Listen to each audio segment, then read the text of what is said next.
Question one asks, in your own words, based on your own experiences, what does a boss's guide a team to achieve results mean? Why is this important? And then explain through good and bad examples. A boss is a leader of a team, and it's their job to make sure that there's a positive work environment that also motivates people to get the work done. It involves some type of radical candor, as Scott talks about, which challenges the employees directly and shows that there's some type of care involved between the boss and the employee. A good example of this is at a sporting goods store where I worked when I was younger. We had credit cards that we wanted to sell to people. The bosses came out with a system of where if you were able to sell a certain number of these credit cards, you received a prize. This promoted basically one aspect of the job and motivated employees to try to sell as many as they can to receive this award.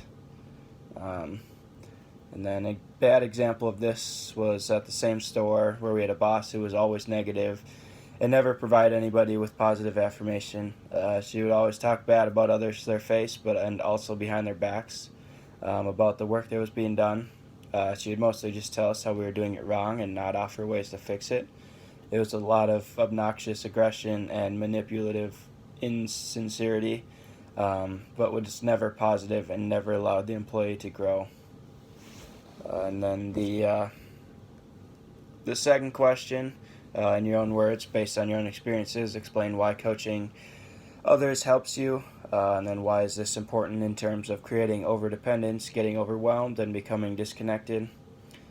From this standing here in the book on page 7, he says, coaching should be a daily informal act, not occasional informal, it's coaching time event. I thought this was a pretty good quote. Coaching involves helping others and helping them to reach their potential. Coaching is important because it helps to avoid the overdependence, because you allow the employee to explore things on their own. You don't coach every little detail, but rather just be a guide for when they need help and help them originally. Proper coaching can help from being overwhelmed because it can help to direct time and energy to solving challenges that need to be done and make a difference instead of doing things that really aren't that important. And lastly, coaching is about creating work that is meaningful and helps to encourage people to move outside their comfort zone slightly, so that they are motivated to do the work because they know it will help them. This helps them to not become disconnected and burnt out from anything they are doing. It's the idea in a book that I'm reading of deliberate practice that researcher Anders Ericsson has discovered. It's about constantly challenging people and basically making sure that they're moving along and that there's always something to challenge them so they're not bored from their work.